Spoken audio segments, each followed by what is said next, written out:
지혜를 구하십시오 라는 제목으로 함께 은혜를 나누겠습니다. 미국에 한 사업가가 있었습니다. 이 사업가는 여자 속옷을 만드는 사업가였습니다. 그가 오랜 시간을 투자해서 심혈을 기울여서 여자 속옷을 만들었습니다. 특히 미국에는 좀 이렇게 우리나라보다 몸집이 큰 사람들이 좀 많아요. 그렇죠? 네. 그런 것 같아요. 그러니까. 그래서 이 큰 사이즈의 속옷을 특히 더 심혈을 기울여서 만들었습니다. 그리고 이제 호기롭게 판매를 시작을 했는데, 시판을 했는데, 웬일인지 이 상품이 팔리지가 않아요. 자기가 정성을 다해서 만들고 또 하나님 앞에 열심히 기도하면서 최선을 다해서 정말 좋은 제품을 만들었는데 팔리지가 않는 겁니다. 결국 오랜 시간 동안 그렇게 팔리지 않으면서 사업에 큰 위기가 찾아오게 됐습니다. 이 사업가가 이제 하나님 앞에 무릎을 꿇었습니다. 주님, 제가 정말 하나님 앞에 기도하면서 좋은 제품을 만들었는데 왜 이 제품이 팔리지 않습니까? 주님, 저를 좀 도와주십시오. 저에게 좀 지혜를 주십시오. 어떻게 할지 좀 가르쳐 주십시오.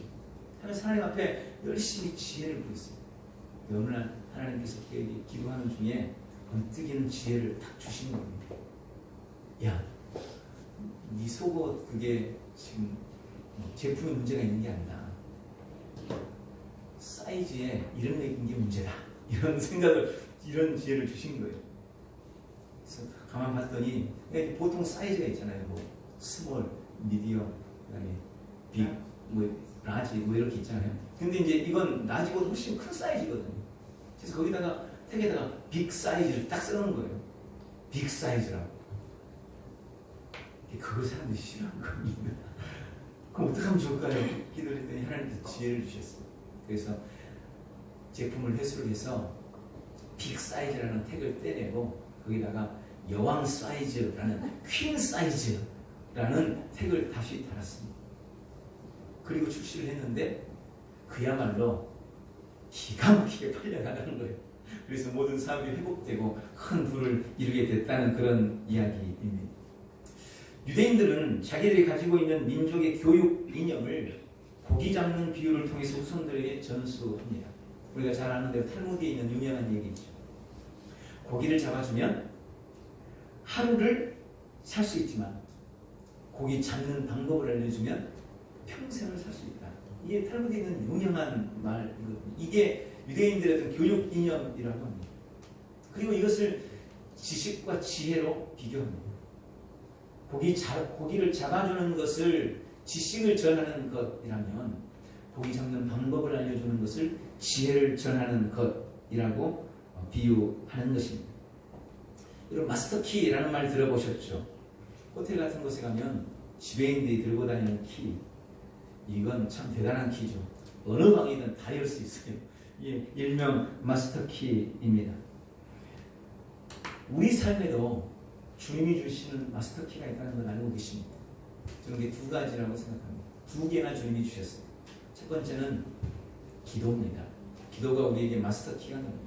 또 한 가지는 오늘 본문에 말씀하고 있는 지혜입니다. 이스라엘 두 번째 왕인 솔로몬은 지혜의 왕으로 알려져 있습니다. 그는 하나님께 일천번제를 드리고 지혜를 선물로 받았습니다. 그는 자신이 기록한 잠언서에서 이 지혜에 대해서 그렇게 예찬합니다. 잠언서 3장 13절부터 보니까 지혜를 얻은 자와 명철을 얻은 자는 복이 있나니 이는 지혜를 얻은 것이 은을 얻는 것보다 낫고 그 이익이 정금보다 나음입니다. 지혜는 진주보다 귀하니 그가 사모하는 모든 것으로도 이에 비교할 수 없도다.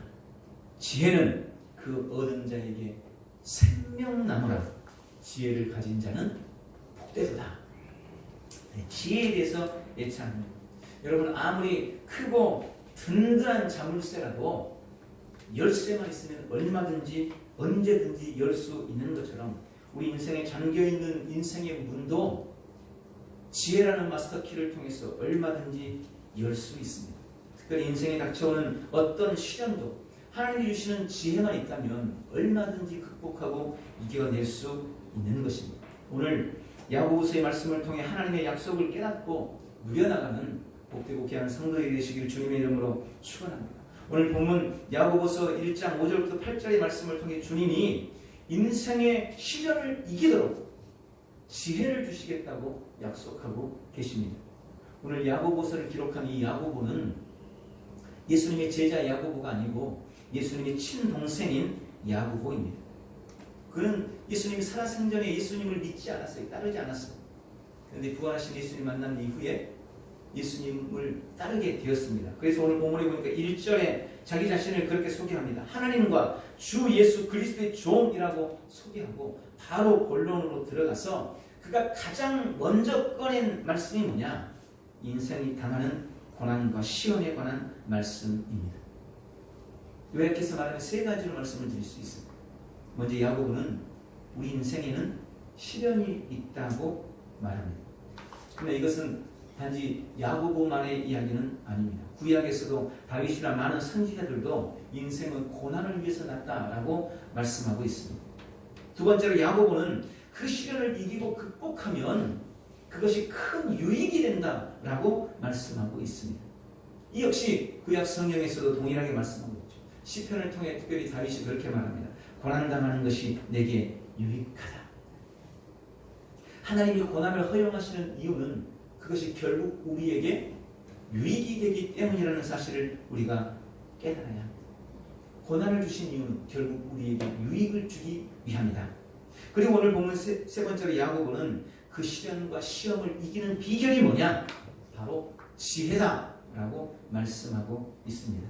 지혜를 통해 우리 삶에 찾아오는 고난은 우리에게 유익이 되고 우리는 그 고난, 그 시련을 얼마든지 이겨낼 수 있다라고 말씀하고 있는 겁니다. 여러분, 어차피 우리에게 찾아오는 고난이라면, 피할 수 없는 고난이라면 그 고난이 유익이 되도록 하는 것이 지혜로운 것 아니겠습니까? 우리 삶에 고난 피할 수 없어요. 내가 아무리 도망친다고 해서 고난이 없는 게 아닙니다. 여러분, 산속에 들어가 숨어서 산다고 고난이 없을 것 같습니까? 아니에요. 누구에게나 고난이 찾아옵니다. 그렇다면 기왕 오는 고난이라면, 어차피 맞이할 고난이라면 그 고난이 내 인생의 어떤 수단인 실패가 아니라 유익이 되도록 하는 것, 이게 좋은 일이죠. 그 방법을 오늘 본문은 지혜라고 말씀하고 있는 것입니다. 오늘 이 말씀을 전할 당시 초대교회 성도들은 유대인들과 또 로마인들로 인해서 극심한 핍박과 시험을 당하고 있었습니다. 지독한 시련 앞에서 그들이 하나님 앞에 울부짖고 도움을 구할 때 야고보는 그들에게 이 서신을 쓴 거예요.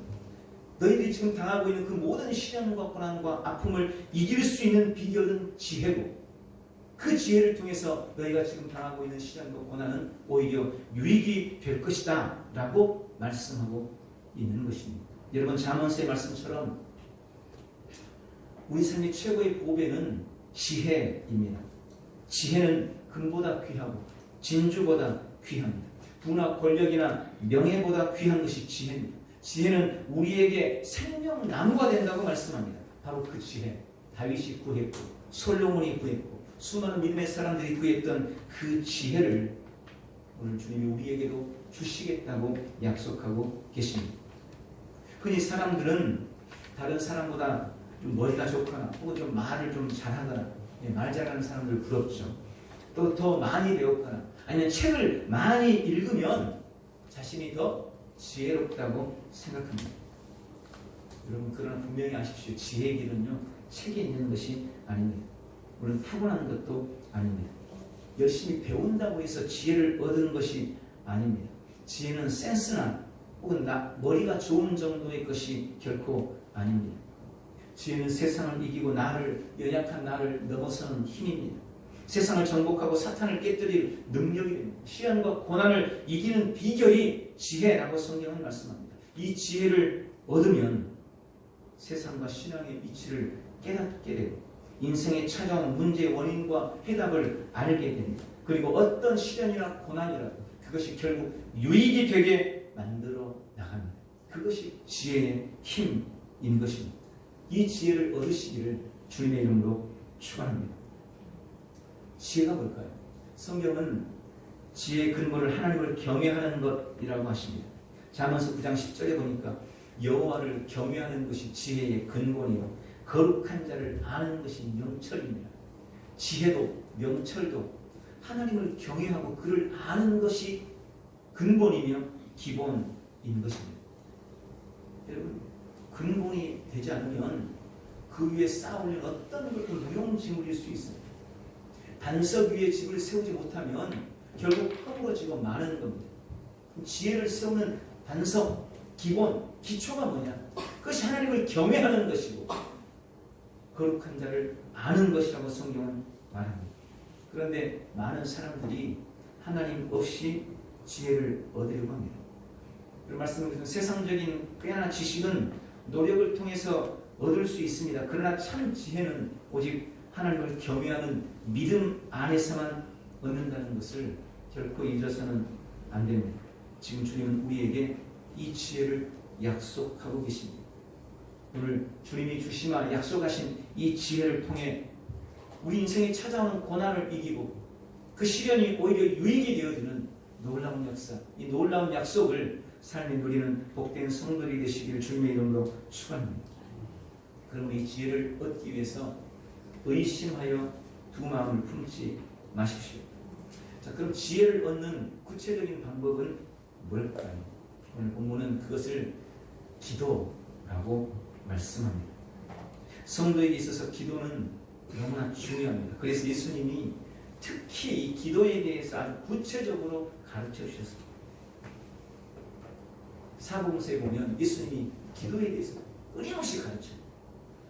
기도를 어떻게 해야 되는지, 그리고 무엇을 위해서 기도해야 되는지, 또 기도할 때 누구 이름으로 해야 되는지, 또 바른 기도는 어떤 기도인지, 혹은 잘못된 기도는 어떤 건지, 응답받는 기도는 어떤 기도고, 왜 너희가 응답받지 못하는지 아주 세밀하고 구체적으로 이 기도에 대해서 가르침을 주셨습니다. 기도의 모본도 보여주셨어요. 내가 기도의 시범을 보여줄게. 너희는 이렇게 기도해야 돼. 이러면서 주기도문도 우리에게 알려주신 것 아닙니까? 그만큼 예수님이 기도에 대해서 우리에게 심혈을 기울였다는 것을 알 수 있습니다. 기도 외에는 이렇게 가르쳐 주신 것이 없어요. 그리고 본문에 보니까 우리가 기도할 때 반드시 구해야 할 것이 있는데 그게 바로 지혜다라고 말씀하고 있습니다. 우리는 이 기도를 통해서 지혜를 얻는 것입니다. 오늘 야고보에 의하면 우리가 얻지 못하는 이유가 세 가지입니다. 오늘 본문이 그렇게 말씀하고 있습니다. 1장 앞에서부터 쭉 보면 우리가 얻지 못하는 이유가 세 가지. 첫 번째, 구하지 않기 때문에 얻지 못합니다. 주님은 주시려고 다 생각하고 있는데 구하지 않아서 못 얻는다는 거예요. 그리고 두 번째, 구하기는 구하는데 정욕으로 쓰려고 잘못 구하기 때문에. 여러분, 사람들이요 정욕으로 쓰려고 나의 유익, 나의 욕망을 위해서 쓰려고 잘못 구한다는 것입니다. 그래서 얻지 못한다는 것입니다. 그리고 세 번째, 믿음으로 구하지 못하고 의심해서 두 마음을 품고 기도하기 때문이다 라고 말씀하고 있습니다. 특히 오늘 읽은 본문에는 이 의심에 대해서 강하게 경계하고 있습니다. 6절에 보니까 그렇게 말씀하죠. 오직 믿음으로 구하고 조금도 의심하지 말라. 의심하는 자는 마치 바람에 밀려 요동하는 바다 물결 같으니 이런 사람은 무엇이든지 주께 얻기를 생각하지 말라. 여러분, 지혜를 구함에 있어서도 마찬가지입니다. 열심히 기도하고 있긴 한데 뭔가 구하기를 하는 것 같은데 아무것도 얻지 못해요. 왜 그럴까요? 기도하면서 의심하고 있기 때문입니다. 의심하는 것을 본문에는 두 마음을 품는 것이다 이렇게 설명하고 있습니다. 두 가지 마음이 내 마음속에 자리하고 있다는 겁니다. 두 가지 마음이 내 속에서 싸운다는 것입니다. 될 것 같아. 근데 한쪽에서는 안 될 거야. 안 될 것 같아. 주실 것도 같은데 안 주실 것도 같아. 이 두 마음이 끊임없이 싸워요. 엎드려 기도할 때는 뭔가 금방 될 것 같은데 눈 뜨고 일어나면 안 될 것 같아. 이 마음이 내 속에서 계속해서 싸운다는 것입니다. 이게 의심입니다. 근데 여러분, 이렇게 항변할 수 있죠. 아니 목사님, 저도 의심하고 싶지 않아요. 저도 믿고 싶어요. 그런데 끊임없이 내 속에서 의심이 일어나는 걸 어떡합니까? 아무리 믿습니다, 믿습니다, 믿습니다 해도 눈 뜨면 또 의심이 들어오는데 어떡합니까? 나라고 의심하고 싶어서 의심합니까? 그러고 싶지 않은데 의심이 일어나는 걸 어떡하란 말입니까? 네, 이해합니다. 저도 그렇습니다. 한 인디안 노인이 손자에게 삶에 대해서 가르치고 있었습니다. 이 할아버지가 말합니다. 우리 마음속에는 늘 싸움이 일어난단다. 너무 끔찍한 싸움이어서 마치 두 마리 늑대가 싸우는 것과 같다.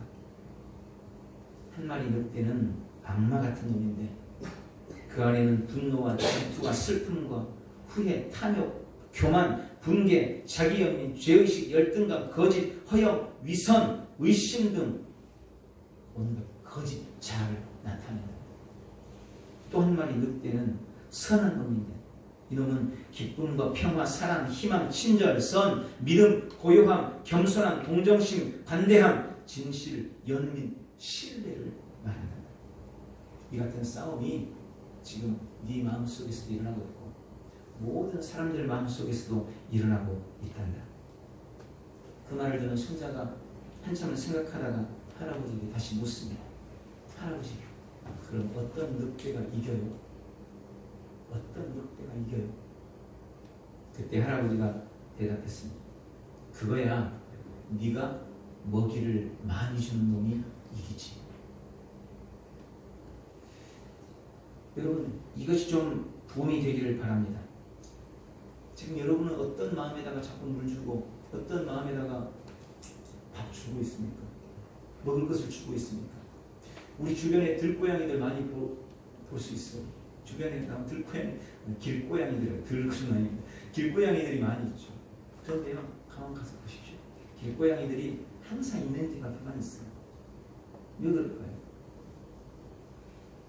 그 집에서 자꾸 먹을 걸 주니까 그 집에서 먹을 것도 주고 마실 물도 놔주고 오면 이뻐해주고 이러니까 고양이들이 자꾸 그 집에 가면 있는 겁니다. 우리 집 앞에 왔다. 물벼락을 막 하고 소리를 지르면서 저리 가라고 그러면 고양이들이 못 모르고 왔다가도 다시는 그 주변에 얼씬도 하지 않습니다. 여러분 마음속에 믿음도 오고 여러분 마음속에 의심도 옵니다. 누구나 그렇습니다. 근데 여러분은 믿음과 의심이 올 때 어느 것에다가 무리를 줍니까? 어느 것에다가 물을 줍니까? 여러분 의심이 여러분 마음속에 자리 잡고 있도록 허용해서는 안 됩니다. 여러분 마음속에 또다리를 틀고 앉아있도록 허용해서는 안 됩니다. 길고양이를 쫓아내듯이 의심이 들어오면 쫓아내야 돼요. 거기다 물 주고 있으면 안 돼요. 거기다 밥 주고 있으면 안 돼요. 그런데 우리는 나도 모르는 사이에 들어와 있는 그 의심을 내 안에서 용납하고 있어요. 사람이니까 뭐 그럴 수 있지. 그 생긴 의심을 어떡할 거예요? 아니요. 그러지 마십시오. 네가 있을 곳은 네 마음이 아니야. 나는 널 용납하지 않아. 그러면서 단호히 거절하셔야 돼요. 내 속에 일어나는 의심아 떠나. 그것은 네가 있을 곳이 아니야. 나는 신실하신 주님을 믿는다. 믿음에만 자꾸 밥을 주고 믿음에만 자꾸 물을 주고 의심은 들어오는 족족 쫓아내고 거절하고 용납하지 않으셔야 한다는 이야기입니다. 단호하게 거절하십시오. 의심을 버리고 두 마음을 품지 않으시기를 주님의 이름으로 축원합니다. 그리고 마지막으로 후히 주시는 하나님께 믿음으로 구하십시오. 5절에 그렇게 말씀하면 너희 중에 지혜가 부족하거든 모든 사람에게 후히 주시고 꾸짖지 아니하시는 하나님께 구하라. 그러면 주시리라 약속하십니다. 여러분 부족한 사람은 누구든지 구하십시오. 전 이미 충분합니다. 전 이미 충분히 지혜롭습니다. 이렇게 생각하시는 분은 안 구하셔도 돼요. 그런데 여전히 내게 지혜가 부족하고 하다고 생각되거든 하나님 앞에 구하십시오. 그리고 모든 사람에게 우리 주님은 주십니다. 공부해야 되는 학생들한테만 주고 이제 어른들은 나이 다 들고 뭐 앞으로 머리 쓸 일 별로 없으니까 안 주시고, 아니요, 그렇지 않습니다. 신실하게 잘 믿는 사람한테는 내가 주고, 그렇지 않는 사람한테는 안 주고, 그렇지 않아요. 너는 앞으로 머리 쓰면서 살아야 되니까 네가 지혜 주고, 너는 몸 쓰면서 사는 사람이니까 지혜 필요 없지, 안 주고, 그렇지 않습니다. 모든 사람에게 주님이 주십니다. 세 번째, 주님은 후히 주십니다. 째째하지 않습니다. 10,000원 달라고 했더니 8,000원만 주거나, 10개 달라고 했더니 9개만 주거나, 이렇지 않습니다. 10,000원 달라고 했는데 50,000원도 주시고, 10개만 달라고 했는데 100개도 주시고, 내가 구하는 것 이상 주시는 분이 주님이십니다. 네 번째, 꾸짖지 않습니다. 여러분, 다른 건 자격 없다, 안 된다 하실 수 있습니다. 내가 이걸 구했어요. 그런데 주님이 안 돼, 아직은 안 돼. 아직은 그걸 받을 만한 자격 없어. 이럴 수 있어요. 그러나 지혜만큼은 결코 잘못 구했다고, 너무 많이 구했다고 꾸짖지 않습니다. 지혜만큼은. 마지막 5번째, 반드시 주십니다. 여러분, 다른 기도는 나중에 줄게, 다음에 줄게, 그거 말고 다른 것으로 줄게 하실 수 있어요. 그러나 지혜는 지혜로 주십니다. 그리고 반드시 주십니다. 왜 그럴까요? 죄인이 지혜를 구하면 죄를 버리게 될 것입니다. 불의한 자가 지혜를 얻으면 그는 의인이 될 것입니다. 명철한 자가 지혜를 얻으면 그 명철이 더해지고, 의인이 지혜를 구하면 더 크고 위대하게 쓰임받습니다. 악인에게도 지혜가 필요하고, 왜? 그 지혜로 악에서 돌이키게 되니까. 의인에게도 지혜가 필요해요. 그 지혜로 더 크고 놀라운 일들을 이루어가고 위대한 일을 할 수 있으니까. 그래서 지혜는 무조건 이롭습니다. 지혜는 무조건 복되게 합니다. 지혜는 무조건 잘 되게 합니다. 그러므로 우리는 의심치 말고 끊임없이 지혜를 구해야 합니다. 이 지혜처럼 확실한 하나님의 약속은 흔하지 않습니다. 제한도 없고 조건도 없이 그저 믿고 구하면 주시마 약속하신 것이 지혜입니다. 여러분, 유명한 C.S. 루이스라는 영성학자가 있습니다. 그가 그런 말을 했습니다. 하늘을 구하라. 그러면 땅을 덤으로 얻을 것이다. 땅을 구해보라. 그러면 땅도 하늘도. 진짜 자기가 어리석다고 생각을 해서 지혜를 구하는 것이 아니에요. 지혜를 구하는 것이 가장 귀한 것임을 알았기 때문에 지혜를 구하는 것입니다. 그것이 모든 것을 얻는 비결이었습니다. 지혜를 구했더니 부도, 명예도, 권력도, 장수도 함께 따라왔습니다. 지혜를 구했더니 문제가 해결되고 원수가 떠나갔습니다. 오늘 이 약속의 말씀을 붙잡고 여러분들, 우리도 지혜를 구하시길 주님의 이름으로 축원합니다. 주께서 넘치는 지혜로 여러분의 삶에 허락하실 겁니다. 오늘 모든 의심을 버리고 여러분 매일 기도의 순간마다 지혜를 구해서 인생에 찾아오는 시련과 여러 가지 많은 시험과 고난을 도리어 여러분의 인생에 유익하게 만들고 넉넉히 세상을 이겨나가는 복되고 귀한 성도들이 다 되시기를 예수님의 이름으로 축원합니다. 기도하겠습니다. 좋으신 주님, 우리의 삶에 찾아오는 것까지 시련과 시험 앞에서 오늘 주님이 우리에게 주신 약속처럼 지혜를 구합니다. 후히 주시고 꾸짖지 않으시고 반드시 주시는 이 지혜로 세상을 이기고 시련과 시험을 이기고 그것이 오히려 우리의 삶에 유익이 되어지는 놀라운 은혜를 허락하여 주옵소서. 오늘도 믿음으로 간구하며 기도하는 각 심령 위에 한없는 지혜를 부어 주시옵소서. 예수님의 이름으로 기도하옵나이다. 아멘. 우리 다 같이 일어나셔서 오늘 말씀을 기억하면서 하나님 앞에 기도